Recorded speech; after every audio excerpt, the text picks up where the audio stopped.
ईद पर उत्तम नगर में फिर बवाल, तनाव, फोर्स तैनात, मस्जिदों पर पहरा। आज ईद है लेकिन तनाव भी और फोर्स तैनात भी, क्योंकि उत्तम नगर में तरुण की हत्या पर बवाल उबाल का रूप ले चुका है। एनकाउंटर की मांग है और पुलिस के डंडे बरस रहे हैं। सवाल है कि जब हिंदू की हत्या हुई तो वामपंथी और विपक्षी चुप क्यों थे?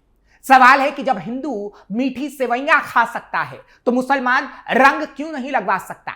सवाल यह है कि राहुल गांधी मोहम्मद दीपक के घर जा सकते हैं, लेकिन तरुण हत्या मामले में घर तो छोड़िए, उल्टा हिंदुओं पर ही सवाल उठाते हैं, जिसके बाद अब राहुल गांधी को दौड़ा दौड़ा कर पीटा जाएगा। और ये बात हम नहीं, उत्तम नगर की जनता कह रही है, क्योंकि खुद लोगों ने उन कट्टरपंथियों का कच्चा चिट्ठा खोला जो जिहादी मानसिकता के साथ मोहल्ले में रहते हैं, और उस फिराक में भी कि कब हिंदुओं पर वार किया जाए और जिहाद वाला खेल किया जाए, जिसका कच्चा चिट्ठा खुल गया है। कच्चा चिट्ठा राहुल गांधी का भी खुला है, जो जनेऊ पहनने का नाटक करते हैं, लेकिन कट्टरपंथियों का साथ, कांग्रेस का हाथ हमेशा से जुड़ा रहा है। नमस्कार, कैपिटल टीवी का खास शो कच्चा चिट्ठा देख रहे हैं आप। मैं हूं आपके साथ हर्ष भारद्वाज। दिल्ली के द्वारका जिले के उत्तम नगर इलाके में आज के दिन यानी ईद उल फितर पर सुरक्षा व्यवस्था सुबह से ही चाक चौबंद है। चप्पे चप्पे पर पुलिस बल की तैनाती है। हाल ही में होली के दिन 26 साल के युवक तरुण खटीक की हत्या के बाद इलाके में फैले सांप्रदायिक तनाव को देखते हुए पुलिस ने व्यापक सुरक्षा इंतजाम किए। दिल्ली हाई कोर्ट ने भी गुरुवार को पुलिस को निर्देश दिया था कि उत्तम नगर की स्थिति किसी भी हालात में बिगड़नी नहीं चाहिए, शांति व्यवस्था हर हाल में कायम रखी जाए। जिसके बाद पुलिस और चौकन्नी हुई और ईद के मौके पर हर जगह पुलिस नजर आ रही है। घटना के बाद से ही इलाके में तनाव का माहौल बना है। विवाद की शुरुआत एक मामूली घटना से हुई थी, जब एक बच्ची द्वारा फेंके गए पानी के गुब्बारे का पानी दूसरे समुदाय के पड़ोसी परिवार की महिला पर जा गिरा। इसी बात को लेकर विवाद इतना बढ़ा कि हिंसा में तब्दील हो गया और तरुण की जान चली गई, या कहिए हत्या कर दी गई। पुलिस के मुताबिक ईद के मद्देनजर द्वारका जिले में 100 से ज्यादा पिकेट पॉइंट्स बनाए गए हैं। इतना ही नहीं, संवेदनशील इलाके खासकर हस्तसाल गांव में अतिरिक्त पुलिस बलों की तैनाती की गई है। जहां यह घटना हुई थी, छतों पर निगरानी यानी रूफटॉप सर्विलांस के साथ साथ लगातार पैदल और वाहन गश्त की जा रही है। चप्पे चप्पे पर सुरक्षा बल है, पुलिस है। अगर कोई गतिविधि होती है तो तुरंत कार्रवाई की जाएगी, इसका भरोसा दिया गया है। धार्मिक स्थलों जैसे मस्जिदों और ईदगाहों पर विशेष ध्यान दिया जा रहा है। बड़ी संख्या में लोग एकजुट ना हो, जिसकी संभावना है, उसको लेकर भी ख्याल रखा जा रहा है सुबह से ही। इसके अलावा सोशल मीडिया पर भड़काऊ और आपत्तिजनक पोस्ट पर नजर रखी जा रही है। पुलिस का कहना है कि कई ऐसे पोस्ट चिन्हित कर हटाए जा चुके हैं ताकि अफवाहों और तनाव को बढ़ाने से रोका जा सके। अब तक तो सब कुछ ठीक चल रहा था, लेकिन पुलिस और तैनात इसलिए भी करनी पड़ी क्योंकि राहुल गांधी ने इस आग में पेट्रोल डालने का काम कर दिया। राहुल गांधी ने उत्तम नगर मामले में लिखा, खून खराबा केवल बीजेपी और उसका इकोसिस्टम चाहता है। ये नफरत के तवे पर हिंसा की रोटी सेकने का हर मौका भुनाते हैं। राहुल गांधी ने आरोप लगाया कि बीजेपी देश को हिंदू मुसलमान में उलझाए रखना चाहती है। उनका मानना है कि ऐसा इसलिए किया जा रहा है ताकि लोग प्रधानमंत्री से सवाल ना पूछे। ये सवाल देश की रक्षा, ऊर्जा सुरक्षा और खाद्य सुरक्षा से संबंधित बताया गया। फिलहाल राहुल गांधी अगर ट्वीट की जगह तरुण के घर चले गए होते तो डंके की चोट पर उनसे हम ये सवाल ना पूछते कि मोहम्मद दीपक के घर राहुल गांधी जा सकते हैं। लेकिन एक हिंदू की हत्या हुई तो बस ट्वीट कर संवेदना ही काफी है। और इससे संवेदना नहीं साहब, इससे बस एक मौका कही जो मुस्लिम वोट बैंक के लिए राहुल गांधी को मिल गया है। क्योंकि उत्तम नगर के हालात राहुल गांधी को शायद पता नहीं है कि कैसे कट्टरपंथियों का आतंक वहां खुलेआम है, और इसलिए ही राहुल गांधी को यह सच्चाई हम दिखा देते हैं। क्योंकि उत्तम नगर में जब मेरे सहयोगी पहुंचे तो जो सच्चाई सामने आई वो राहुल गांधी के मुंह पर तमाचे जैसा ही होगा। अब भी देखिए। हमारे हिंदू भाई के साथ गलत हुआ है, हम पूरा समर्थन करेंगे उसका। हमें इंसाफ चाहिए, इनकाउंटर चाहिए, उसका घर तोड़ो मुल्ले का जिसने ऐसा करा है। एक के मारे सबके कान होंगे। एक मुल्ले के साथ गलत करोगे, सब मुल्ले। आप लोग के मन में एक सवाल नहीं उठता है कि जिस दिन ये कांड हुआ था 11 बजे के आसपास, जिस प्रकार से लोगों को इकट्ठा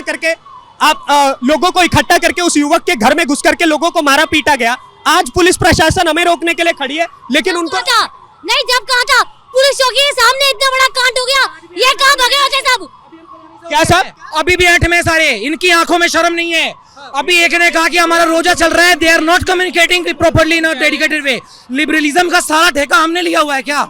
जस्ट बिकॉज उनका रोजा चल रहा है वो हमसे मतलब they are not behaving in normal वे।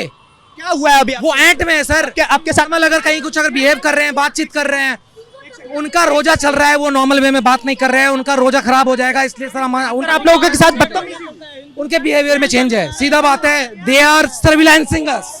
और उसके अलावा प्रशासन, बीजेपी प्रशासन को कहना चाह रहा हूँ भाई, कहाँ क्या भाई? रील्स में दिखाया जाता है कि हम लोग हिंदू मुस्लिम हम लोग भाई भाई हैं, रील्स में दिखाया जाता है। मैं कह रहा हूँ वो कहाँ है भाईचारा? अभी कहाँ है वो अभी भाई कोई नहीं है, कोई भाई नहीं है। हम हिंदू सारे भाई, हम सारे भाई हिंदू मिलके इनकी बहन को बहन बोल देते हैं, लेकिन हमारी बहन को बहन नहीं बोलते। बिल्कुल। अच्छा अंदर एक सेकंड यहाँ पे एक सेकंड अभी अंदर मालूम पड़ा है कि जो वहां पे छोटी बच्ची जिसने गुब्बारा मारा था, उसके परिवार में जो और महिलाएं थी, जो लोग वहां पर उसके घर के अंदर घुसे थे, उन्होंने उनके परिवार के महिलाओं के साथ भी बदतमीजी की। चोट लगी, मारा गया है उन्हें। आप जाके माता पिता का तो देखिए यार हाल क्या हाल है। तोड़ दिया उनको, पूरी उनकी माँ को भी चोट लगी आंखों पे, उनको ताऊ को भी पूरा हाथ टूटा हुआ है, माथा टूटा हुआ है, सभी औरतों को, महिला औरतों के कपड़े तक भी फाड़ दिए गए। इतनी मानसिकता इनकी खराब है, औरतों के कपड़े तक के फाड़ दिए गए इनके। उनकी माँ को ये पूरा परिवार खत्म कर देते, जैसे खड़े हो जाते हैं, ये ईरान में खड़े हो जाते हैं, आज हिंदुओं में खड़ा हो क्या अकेले? यह आक्रोश बहुत जायज तब नजर आता है जब आपके मुल्क से लगभग 1200, 1500, 3000 किलोमीटर दूर एक कोई व्यक्ति मारा जाता है और इजरायली हमले में मारा जाता है, तो यहाँ पर जम्मू कश्मीर से लेकर के कन्याकुमारी तक लोग काले कपड़े में अपनी छातियां पीट रहे हैं। लेकिन हिंदुस्तान के अंदर हिंदुस्तान के अंदर एक युवक को केवल और केवल इसलिए मार दिया गया, क्योंकि उसकी छोटी बहन ने होली के समय पर किसी के ऊपर रंग फेंक दिया, तो वो भी गलती से 6 साल की बच्ची, और उसके लिए कोई मौलाना, कोई मौलवी हिंदू मुस्लिम का जो ठेकेदार बनता है हिंदू मुस्लिम भाईचारे का, वो इस चौराहे पर नहीं खड़ा है। आज एक मौलाना, एक मौलवी यहाँ पर खड़े होकर के किसी के लिए बात नहीं कर रहा है। और सवाल तो रेखा गुप्ता से है कि आप जो अपने आप, एक सेकंड भाई साहब, भारतीय जनता पार्टी का विधायक, भारतीय जनता पार्टी का सांसद, दिल्ली के अंदर मुख्यमंत्री भारतीय जनता पार्टी की रेखा गुप्ता, आप लोग हिंदुत्व के ठेकेदार बनते हैं और आज यहाँ पर एक हिंदू युवक को मार दिया गया। क्या यहाँ पर कोई सांसद आया है? अभी तक एक भी पूरा मत मानना भाई साहब मेरी।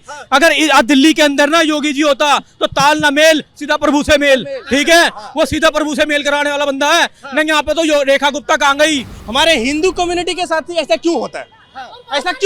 क्योंकि अच्छा एक बात बताइए, आप लोग रोजे के समय पर किसी पर रंग उछाल दे रहे हैं, इसलिए हो जा रहा है? नहीं, आप अगर यदि भाईचारा साथ निभाएंगे तो हम भाईचारा निभाएंगे। अगर यदि आप दुश्मनी ले रहे हैं तो हम भी साथ में दुश्मनी लेंगे। तो आप अगर यदि नहीं छोड़ेंगे तो हम कैसे छोड़ सकते हैं? ये मीडिया वाले को, हम भी एक सोशल मीडिया से, क्यों मीडिया वाले को रोका जा रहा है?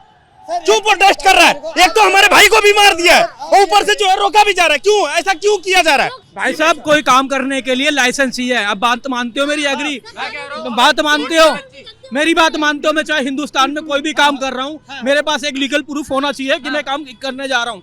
ये पूरे पीछे मच्छी मार्केट है, किसी भी एक मुसलमान के पास लीगल लाइसेंस नहीं है। विदाउट लाइसेंस की दुकानें खोल के बैठे हुए हैं, किस हक पे बैठे हुए हैं? तो ये बता दो मेरे को। मतलब FSSAI कोई लाइसेंस कोई नहीं है भाई साहब, कोई नहीं है।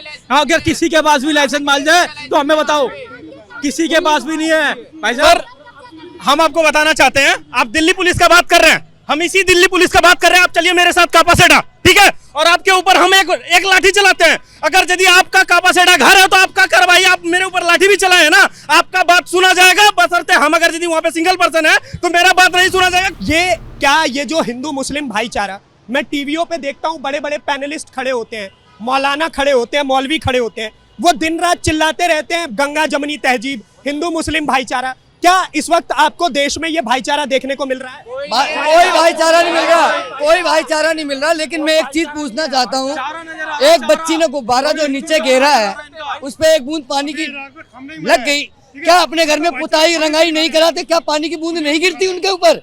अगर पानी की बूंद गिरती है, को आप बात कर रहे हैं ना, ये सिर्फ और चारा जो है ना, हिंदू सिर्फ चारा है, भाईचारा नहीं है। भाई गायब हो गया है। चारा सिर्फ हिंदू को बनाया जाता है। यहाँ पे अगर ये चारा जो है ना, गाँवों को बनाया जाता है, हिंदू भाइयों का बनाया जाता है चारा, ठीक है? हिंदू भाइयों का बना रखा है ये सब। मान लो आप किसी की भी छोटी बच्ची है, 6 साल की छोटी बच्ची ने क्या हल्का सा गुब्बारा क्या फेंक दिया, इतना हो गया। अब तो आप लोग भाईचारे की बात करते हो, क्या हम लोग चाह रहे हैं क्या? मेरा सिंपल सा सवाल ये है, आज जितने ये टीवी पे पैनलिस्ट बन के मौलाना बैठते हैं, तौकीर रजा हो गए, अंसार रजा हो गए, एक सेकंड, तौकीर रजा, अंसार रजा, असदुद्दीन ओवैसी, अकबरुद्दीन ओवैसी, ये जितने भी हिंदू मुस्लिम भाईचारे के प्रवक्ता बन करके, ठेकेदार बन करके बैठते हैं, आज जब एक हिंदू युवक को जान से मार दिया गया पीट करके, जब वो केवल और केवल उसकी छोटी बहन ने गुब्बारा फेंका था इसलिए, अखलाक के ऊपर आप लोग चिल्लाएंगे, अंसार के ऊपर आप लोग चिल्लाएंगे, किसी और मुस्लिम के साथ कुछ हो गया तो आप लोग जमाने में रेड पीट देंगे। लेकिन आज जब किसी हिंदू युवक के साथ हुआ है, तो आज मैं एक भी मौलाना यहाँ पर क्यों नहीं देख पा रहा हूँ? मुझे एक चीज बताइए, एक सेकंड, आप लोग एज एन फीमेल, आप लोग सभी की सभी महिलाएं सुरक्षित महसूस कर पा रही है इस वक्त आप लोग? बिल्कुल नहीं। जो घर में घुस के एक युवक को मारा जा रहा है, तो हम तो एक लड़कियां हैं, उसकी बहनों को भी छेड़ा गया है, उसकी माता को गलत तरीके से छुआ। सर जब वो घर में सुरक्षित नहीं है तो हम कैसे सुरक्षित है? जब होली है, हमारा फेस्टिवल है, तो आपको बाहर ही नहीं निकलना चाहिए था। जब कलर से आपको इतनी एलर्जी है, क्यों निकले आप नहीं निकलते। हम आपके त्योहार में हम कोई ऑब्जेक्शन नहीं करते, आप ये क्यों कर रहे हो, आप वो क्यों कर रहे हो। एक हल्का सा कलर गलती से पड़ गया तो आपने एक बंदे को मार दिया, उसके घर वालों को मार दिया, उनके साथ गलत किया, ये तो न्याय नहीं है सर यहाँ का। वैसे तुम हिंदू मुस्लिम करते हो, जब तुम जूस बेचते हो, फ्रूट बेचते हो, तो तुम लिख दो ना, मैं सिर्फ मुसलमानों को दूंगा, हिंदू को नहीं दूंगा। जब भी दिखाओ एक चुड़ हिंदुओं से। आक्रोश है साहब। तो ये हकीकत है साहब, जो राहुल गांधी को भी देखनी चाहिए, क्योंकि सिर्फ एसी में बैठकर कुछ भी ट्वीट कर देने से कुछ नहीं होता। राहुल गांधी सिर्फ मुस्लिम वोट बैंक को लेकर चिंतित हैं, और इसलिए राहुल गांधी एसी में आराम से बैठकर सिर्फ ट्वीट कर रहे हैं और बता रहे हैं कि कैसे सांप्रदायिक दंगों को बीजेपी भड़काने की कोशिश कर रही है। जबकि राहुल गांधी हमेशा से मुसलमानों की पैरवी इसलिए ही करते हैं क्योंकि मुसलमान का वोट बैंक हासिल कर सके। मोहम्मद दीपक के साथ मुलाकात हो गई। मोहम्मद दीपक ने खुद बताया कि राहुल गांधी उनकी जिम को ज्वाइन करेंगे, लेकिन तरुण के मामले में सिर्फ एक ट्वीट ही काफी है, क्योंकि तरुण हिंदू था और मोहम्मद दीपक मुसलमान है। फर्क समझिए आप, ये फर्क कांग्रेस करती है, ये फर्क विपक्षी पार्टियों का साफ तौर पर इसलिए रहा क्योंकि मुसलमान वोट बैंक है और वोट बैंक के लिए नेता साहब कुछ भी करेंगे। फिलहाल राहुल गांधी तमाम विपक्षी पार्टियों और कट्टरपंथियों का कच्चा चिट्ठा आज हमने खोल दिया है, जिसकी एक एक तस्वीर आपको दिखाई गई। आपको ये खबर कैसी लगी कमेंट सेक्शन में जरूर बताएं। खबर को लाइक शेयर करें, कैपिटल टीवी को सब्सक्राइब करना मत भूलिएगा।